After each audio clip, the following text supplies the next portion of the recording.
Pessoal, a gente vai começar a próxima palestra aqui na Fábrica de Empreendedores com o Ricardo Sampaio. O tema vai ser os mais interessantes tipos de negócios do mundo. Inspire-se com as principais tendências. Vamos lá, gente, uma salva de palmas para o Ricardo. Obrigado.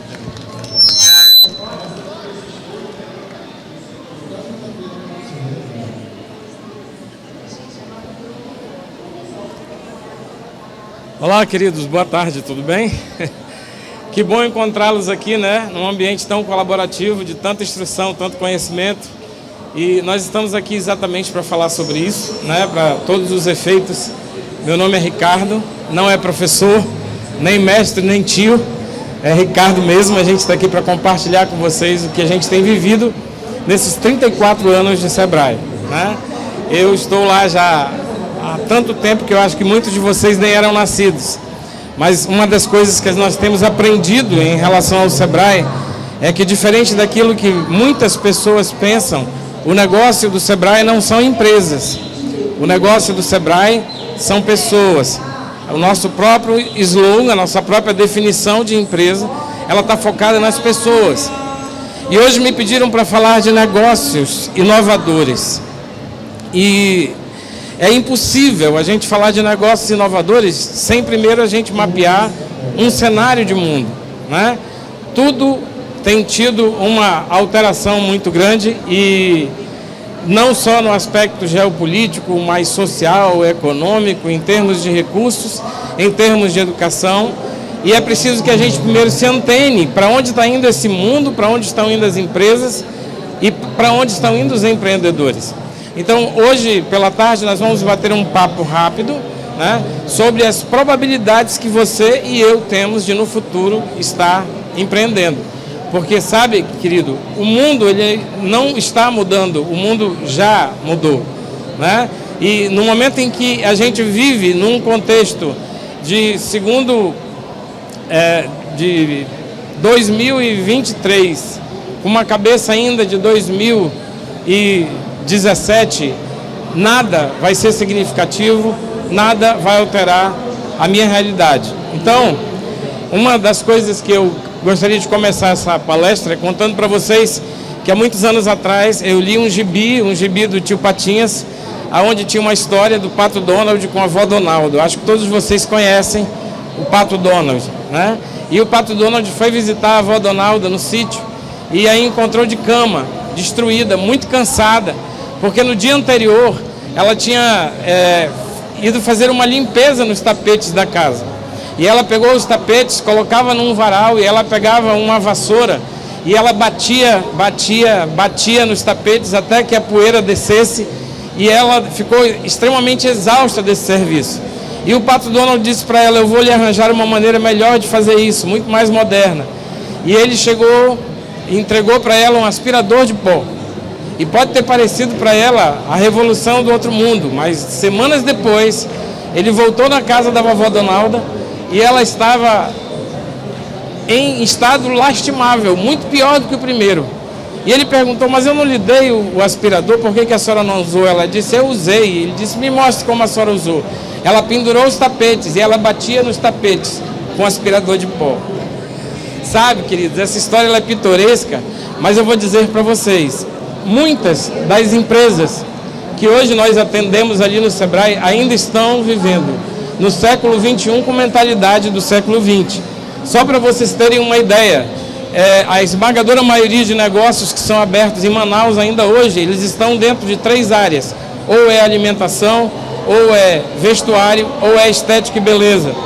E não há nada de errado em estar dentro dessas áreas, desde que eu esteja dentro dessas áreas com as novidades e com as facilidades que essas áreas me oferecem hoje.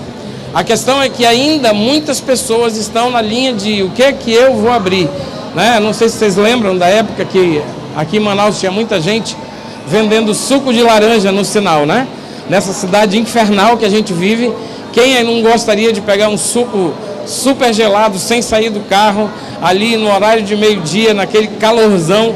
E aconteceu que em 3 meses nós tivemos um registro de mais de 70 empresas para fazer a mesma coisa. O que aconteceu?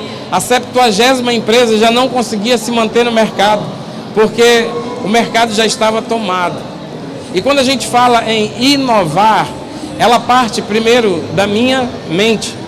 Fernando Pessoa, ele dizia que eu preciso mudar a minha mente para mudar os meus pensamentos, porque os meus pensamentos se tornarão palavras e as minhas palavras se tornarão atitudes. Então eu posso estar dentro de um contexto inovador, eu posso estar dentro da cidade mais conectada, do ecossistema mais perfeito, mas vejam, é preciso que a gente lembre que passar um e-mail, saber manipular um celular no WhatsApp, não é estar conectado. Eu posso até me usar de algumas ferramentas de inovação, mas se eu não estiver inserido dentro desse contexto, influenciando e sendo influenciado, eu continuo fora do sistema. Então nós aqui precisamos trabalhar que o nosso foco é mudar a mente das pessoas, porque seja em que contexto for, em que situação que seja, a minha atitude é que faz toda a diferença. Portanto, aqui nós precisamos pensar como é possível que a dona Tereza, que tem um mercadinho lá na área do São José, ela seja inserida dentro de um contexto de inovação.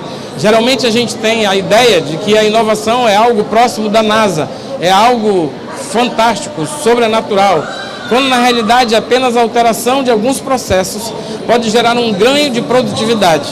Então a gente vai conversar hoje com o conceito de inovação, não apenas de fazer um processo diferente, mas tudo aquilo que através de um processo ou um produto diferente me gera resultado financeiro, porque é isso que você e eu procuramos.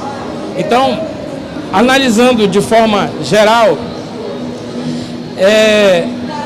hoje o mundo não tem mais os mesmos requisitos que tinha antigamente. Antes cabia e era possível e era permitido que nós tivéssemos apenas uma formação acadêmica. Hoje existe uma coisa chamada de experiência, que faz uma diferença enorme na geração de negócios. Hoje é possível que a gente desenvolva negócios praticamente sem estrutura nenhuma, é sabido de todos, né?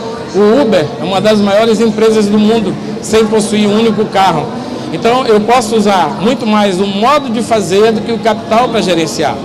Nós temos um ditado no Sebrae que fala que quem não sabe administrar R$10 não vai saber administrar 10 mil. E que um produto ou uma empresa sem qualidade, ela não tem futuro. Mas uma empresa ou um produto com qualidade, ela não tem fronteiras. Então, tudo bate daqui. Não é quanto eu tenho, mas o que eu posso fazer com o que eu tenho vai fazer diferença. Então, vão permanecer as áreas basicamente gerais de serviços. Tudo aquilo que é serviço, tudo aquilo que facilita, tudo aquilo que credibiliza, tudo aquilo que melhora, que otimiza, que dá velocidade a um negócio, ele pode ser considerado como inovação. Empresas menores em número de empregados, mas com alto grau de faturamento e eficiência. Só para a gente ter um dado de como nós estamos hoje no Brasil em relação a isso, pesquisa da Endeavor nos fala que 1 em cada 4 estudantes brasileiros tem vontade de empreender. E eles precisam tirar da mente a ideia de que o grande empreendedor é o Bill Gates ou o Elon Musk, né? Ser empreendedor é ser gerador de mudanças. Nós fizemos um vídeo com uma senhora no Dia da Mulher, há 2 anos atrás, há 3 anos atrás. Ela era uma senhora que tinha 3 filhos, ela morava dentro daquilo que nós chamamos aqui de Bodozal, ela morava numa área extremamente difícil, né? E essa senhora com 3 filhos, o maior com 5 anos, ela saía todos os dias de casa às 3 horas da manhã. Ela ia para o centro, para o edifício garagem, ela fazia um café da manhã, que ela atendia várias pessoas ali. 15 para as 7, ela deixava uma pessoa tomando conta do café, ela ia deixar o filho na escola. Aí, quando dava 11 horas, ela já estava servindo quentinha. Ela pegava as crianças em casa, voltava, pegava o material, ia para casa, ia fazer limpeza em casa de família. E à noite, essa mulher trabalhava todos os dias, de 9 às 11 da noite, fazendo calcinha e sutiã. ela não estava fazendo nada de sobrenatural. Ela simplesmente estava correndo atrás e entendendo que se não fosse por ela, ela não conseguiria gerar resultado algum. Então, o empreendedor não é necessariamente aquele que criou a pólvora ou aquele que inventou a roda, mas é alguém que vai saber fazer e explorar o recurso que tem para fazer o melhor possível, tá? Outra coisa importante é que o contexto econômico que nós estamos vivendo hoje, ele nos traz a um cenário de trauma pós-pandêmico. Houve um crescimento absurdo do número de negócios gerados depois da pandemia. Só para vocês terem uma ideia, nós tínhamos no Sebrae, em 2018 e início de 2019, uma média de 1.200 a 1.400 atendimentos por semana, o que gerava cerca de 4.000 atendimentos por mês. No período da pandemia, por conta da necessidade, quando as pessoas perderam a sua vaquinha, quando elas perderam o emprego, a oportunidade de gerar recursos, o nosso atendimento saltou de 4.000 para 14.000 atendimentos por mês. E o que nós geramos? Nós geramos várias empresas, um número enorme de empresas, mas que empreenderam por necessidade e não por oportunidade. Essas empresas tiveram um horizonte de vida muito pequeno e a taxa de mortalidade infantil dessas empresas é ainda enorme. De cada 10 empresas que ainda são abertas no Brasil, 6 não duram 2 anos. E a maior parte delas é porque começa dentro dessa situação. Tenho que fazer algo para me manter, não algo para fazer diferença na vida do meu consumidor, do meu cliente. Polarização econômica e ideológica, esgotamento de recursos naturais, alterações climáticas e conectividade. Para onde a gente vai? O que a gente tem que fazer? Bom, nós temos hoje um novo perfil de consumidor.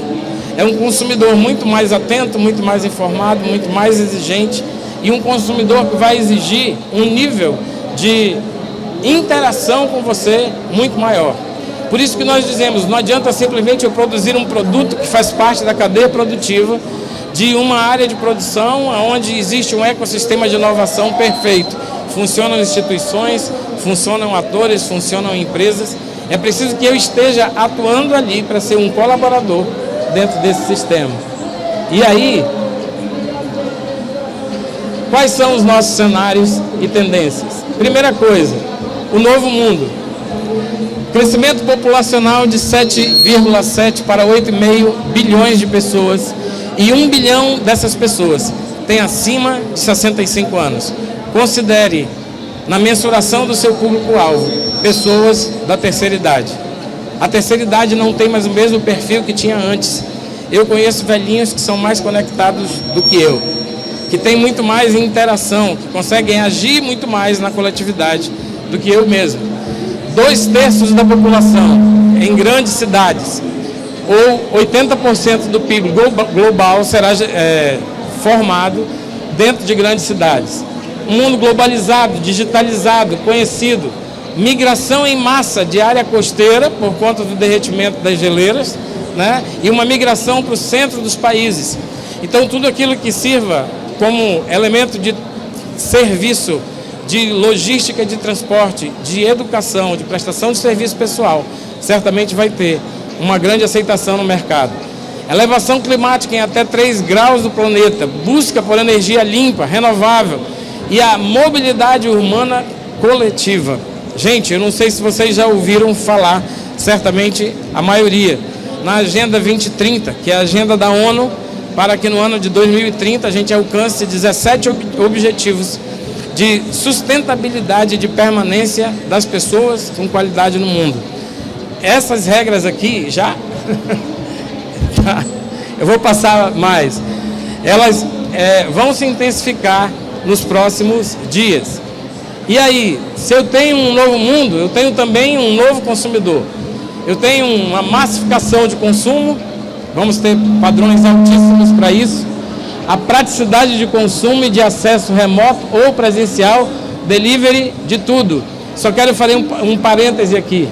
Muitas empresas hoje estão abrindo e iniciando com o processo de delivery.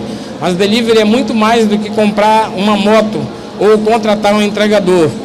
Se você, por exemplo, eu vou dar um exemplo para vocês. Eu moro na Ponta Negra e eu compro de um um restaurante japonês, comida, e às vezes eu peço essa comida para entrega a domicílio, e a comida que eu como em casa no delivery era totalmente diferente da comida que eu comia lá, por uma coisa muito simples, que não foi observada por eles. Eles mandavam a refeição quente, numa quentinha de isopor. Os 15, 20 minutos de trajeto alteravam o ponto de cozimento do alimento. Ele chegava mole, a crocância desaparecia. E ela começou a perder clientes. E eu disse para ela, eu sei exatamente o que é. Quando a gente vai fazer delivery, eu tenho que estruturar um setor especificamente para isso. Eu tenho que repensar produto, eu tenho que repensar matéria-prima. Porque não é uma simples alteração, eu tenho que mexer com o contexto. Tá? Nicho com necessidade variada, solução customizada, tendência de consumo mais volátil e efemeridade de uso. As pessoas vão procurar e usar produtos com uma obsolescência mais rápida. Rapidamente essas coisas vão se desatualizar e elas vão ter a necessidade de comprar um produto maior ou mais rápido. Soluções verdes com uso de renováveis, reciclados, reaproveitáveis e o custo-benefício sendo mais relevante do que apenas o custo, como é o pensamento hoje. Tá? Crescimento do e-commerce, a gente já falou algo sobre isso. Preponderância da aquisição e consumo do público feminino e familiar. Porque, gente, eu não sei na casa de vocês, na minha casa é a minha esposa que determina a quantidade e a qualidade de tudo que a gente compra. Ela tem um arroz certo, um sabão em pó certo, ela tem um tipo de detergente certo. As mulheres têm tendência de serem determinantes nas escolhas do mercado. Então não apenas os idosos, mas as mulheres, o mercado feminino é aquele que deve ser mais buscado. Intensificação e busca de produtos de bem-estar, lazer e bricolagem. Sabe o que é bricolagem? É aquela coisa de faça você mesmo. Nos Estados Unidos, as empresas mais rentáveis em termos de produtos para lares são exatamente os kits para se fazer em casa, né? Cada vez é mais difícil arranjar um profissional que faça com a qualidade que a gente quer e cada um começa a fazer do seu jeito. Os novos negócios, o design thinking, talvez essa seja a observação mais importante que eu tenho para fazer hoje. A empresa não nasce mais na sua cabeça, mas a empresa precisa nascer na cabeça dos outros e você parte a partir do perfil do cliente. É o cliente que determina onde, quando e como e por que ele quer o produto. Então não é mais aquilo que eu penso, que eu acho que o mercado quer, mas aquilo que o mercado me exige fazer. Em empreendimentos ponte, né, que intermediam e aproximam demandadores de ofertantes, lojas sem estoque, é o dropshipping, né? Atuação em rede com o ecossistema na qual está inserido, a gente já falou sobre isso. Inovação tecnológica inerente ao processo de produção em todas as etapas da cadeia produtiva. Uma rápida experiência. Parque 10 é um dos lugares que mais tem café regional nessa cidade. Ali na feira tem um café que lota e tem outros cafés que nem tanto. E eu perguntei dela qual era a diferença dela. Ela disse que aprendeu quando era criança que para fazer leite, ela colocava o leite em pó dentro de uma vasilha com fogo apagado. Ela começava a mexer e ligava o fogo. O leite vira creme de leite. É um processo que eu não imaginava. Mas uma simples diferença fez com que ela sirva leite ninho no café. A qualidade do café com leite é muito superior à dos outros. Com uma inovação simplérrima. Apenas de um processo que ela fazia, ela conseguia ter o dobro de faturamento dos demais que estavam em volta. Então, inovar é pensar e fazer diferente. Demanda crescente por infoproduto e menor número de colaboradores presenciais e serviço. Algumas ideias que nós pegamos são extremamente inovadoras e que eu não sei, muitas delas eu não conhecia, mas muitas delas nada mais são do que as formas antigas sendo usadas de forma diferente. Aqui esse produto, que é equipamento de iluminação espontânea por força gravitacional. Não tem bateria, não tem luz solar, é apenas por força da gravidade. Todas as vezes que as lâmpadas são colocadas de cabeça para baixo, elas acendem e elas estão facilitando a vida de milhares de pessoas na África, principalmente na Nigéria e em Nairobi, onde esse produto foi desenvolvido. Bom, serviço de gastronomia com experiência virtual e conectividade. Aqui, essa moça está jantando com um namorado que está na Austrália e ela está em Nova York. Às vezes você precisava de ter contato com alguém ou ter essa proximidade. Alguns restaurantes no mundo hoje estão conectados em rede com outros restaurantes. E através de um sistema de realidade virtual, você conversa, namora e até noiva com alguém do outro lado do mundo, né? Esse eu achei fantástico, eu ainda não vi de verdade, mas é um smartphone que é um anel, menor do que isso, mais prático e mais discreto do que isso, eu não conheço, né? Os teclados virtuais interativos, eu não preciso mais de uma estrutura de mesa, cadeira, isso e aquilo, eu posso ter um teclado no ar, projetado onde quer que eu esteja, e eu dispenso mobiliário. Tenho aqui vestuário funcional e inteligente. Esse vestuário ele é autolimpante, ele proporciona maior fluidez para os corredores, porque ele não tem resistência ou tem uma mínima resistência ao atrito com o ar. O atleta ganha muito mais velocidade e essa roupa ela é autolimpável. Eu particularmente, cá entre nós aqui, não contem para ninguém, mas eu desconfio. Porque depois do cara correr 600 metros, a roupa continuar sem cheiro é pesado, só eu vendo. Temos aqui, ó, produtos para o mercado pet, protéticos e automatizados. Hoje o pet ele é um filho, ele não é mais um animal da família. Então todos os produtos que podem ser monitorados à distância, que facilitem a vida, especialmente de cãezinhos ou gatos com necessidades especiais, eles têm grande aceitação no mercado. Mobiliário multiuso, porque os espaços serão reduzidos, porque se precisa otimizar tudo aquilo que você tem em casa. Um mesmo móvel, é mesa, é cadeira, é estante, é poltrona. Inovações em experimentos, equipamentos de gastronomia, uma das ciências que mais tem crescido nos últimos 10 anos. E bricolagem, como nós falamos, né? Tudo aquilo que é self-made, você mesmo faz, você mesmo desenvolve. Infoprodutos como games, e-books, realidade virtual, brinquedos e câmeras e celulares. Internet das coisas, segurança e facilities domésticos e interativos. Gestão de marketing, publicidade digital, são serviços que jamais serão desaparecidos. Consultoria de relacionamento, inclusive amorosos, né? E, gente, uma linha muito rápida, porque ele já me mostrou ali que meu tempo acabou. De forma geral, o que nós precisamos partir para um novo posicionamento é que o que importa é como eu vou fazer as coisas de um jeito otimizado, mais rápido e mais prático. Eu poderia dar para vocês umas listas de coisas que vão dar certo. Muitas pessoas chegam conosco lá no Sebrae e perguntam, me diz uma coisa, o que está dando certo? E eu respondo invariavelmente, se eu soubesse, eu já teria saído. Porque, queridos, tem coisas que são óbvias e dão errado, ou por imaturidade e inaptidão de quem gestiona o negócio, ou porque de fato era apenas uma promessa vazia. E tem coisas que são improváveis e que dão muito certo.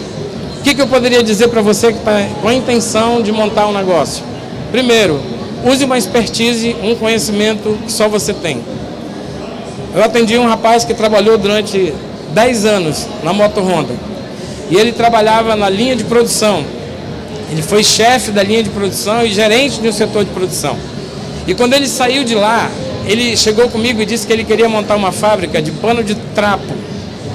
Eu sempre ouvi falar em pano de prato, mas pano de trapo eu não sabia.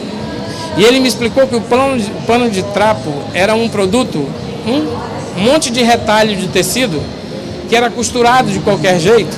E na linha de produção, quando eu pegava a moto para passar para o cara que estava do lado, para apertar a descarga, essa peça não poderia ter nenhuma gota de óleo, porque poderia gerar risco de saúde.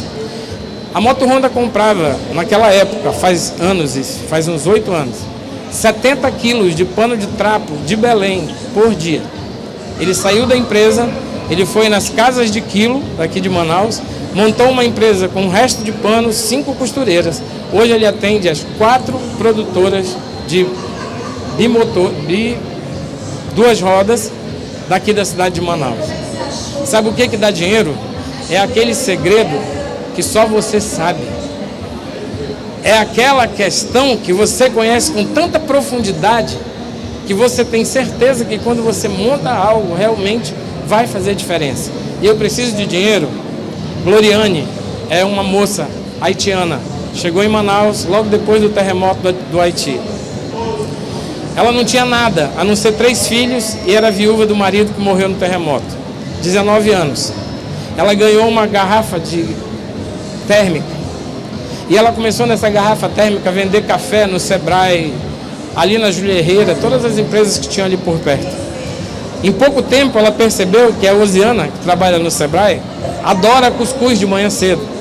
E ela começou a levar cuscuz, tapioca. Resumindo, ela montou um café da manhã. O café da manhã dela cresceu tanto que se tornou cozinha industrial. Ela começou a atender o distrito. Atendendo o distrito, ela viu que muitas empresas tinham necessidade de serviços simples, como pedreiro, carpinteiro, pintor. Ela montou uma empresa de alocação de mão de obra, perdão. Gente, ela chegou em Manaus sozinha, com 3 filhos, o mais velho com 5 anos. Ela começou a carreira dela de empreendedorismo com uma garrafa de café. O que você tem? E a pergunta para a gente terminar hoje é essa: o que está faltando? O Sebrae está à sua disposição. Nós temos N ferramentas para ajudar você a caminhar. Porque empreender é arte e a gente não ensina arte, né?